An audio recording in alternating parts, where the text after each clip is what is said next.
मीरा अब सामान्य लड़की नहीं रही। अंधेरा मंदिर से लौटने के बाद उसके अंदर तांत्रिक शक्ति जाग चुकी थी। रवि की अधूरी आत्मा, तांत्रिक मंडल की वापसी और रुक्मिणी देवी का बलिदान सबने उसे एक माध्यम बना दिया। अब उसके शरीर पर एक नया चिन्ह उभर चुका है, 7 सिरों वाला नाग, जो तंत्रलोक की शुरुआत का संकेत है। मीरा एक रात गहरी नींद में थी जब उसे एक सपना आया। वो एक सुनसान रेगिस्तान में खड़ी थी।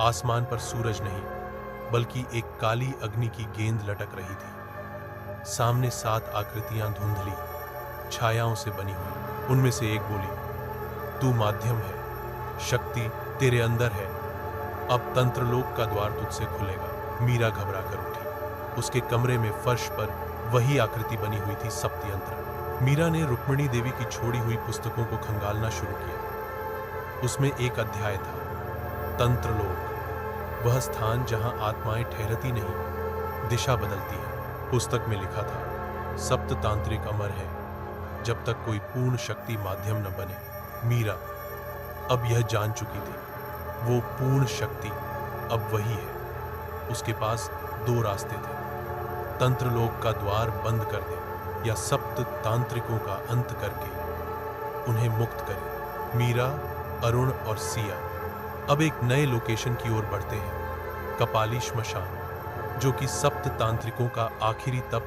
स्थान था। वहां पहुंचकर उन्हें एक वृद्ध पुजारी मिलता है, भैरवनाथ, जो सब जानता है। वो कहता है, द्वार अब खुल चुका है, तांत्रिकों की आत्माएं जाग रही हैं। अगर तूने उन्हें यही नहीं रोका तो वे भौतिक दुनिया में लौट आएंगे। भैरवनाथ एक तंत्र मंडल तैयार करता है, 7 त्रिकोणों का चक्र।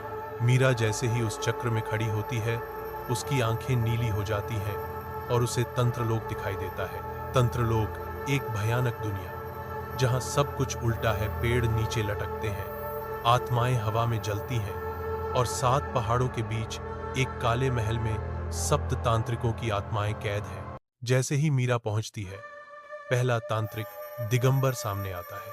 मैं वापसी चाहता हूं, मोक्ष नहीं, लेकिन तू देवी है, तू रोक सकती है अगर तुझमें बलिदान की शक्ति है। मीरा उसे रोकने की कोशिश करती है, लेकिन वो यंत्र से बाहर निकलने की कोशिश करता है। तभी मीरा चिल्लाती है, क्लीं चामुंडाय विच्चे।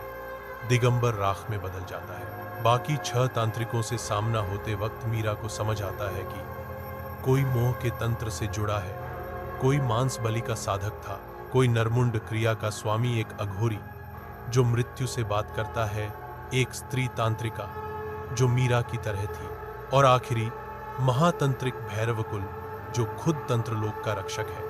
हर तांत्रिक को हराने के लिए मीरा को अपने अंदर के डर, मोह, आक्रोश, लालच और मोह माया को त्यागना पड़ता है। मीरा अब देवी के अंतिम रूप में आ चुकी है, तंत्र स्वरूपा। उसके चारों ओर यंत्र, मंत्र और रुद्राक्ष की ऊर्जा फैलने लगती है। महातंत्रिक भैरवकुल सामने आता है और कहता है, तू अंतिम माध्यम है, या तो तंत्रलोक को बंद कर दे या खुद इसका हिस्सा बन जा। मीरा कुछ नहीं कहती, सिर्फ आंखें बंद करती है और बोलती है, मैं ना प्रकाश हूं ना अंधकार, मैं शून्य हूं और शून्य ही तंत्र का अंत है।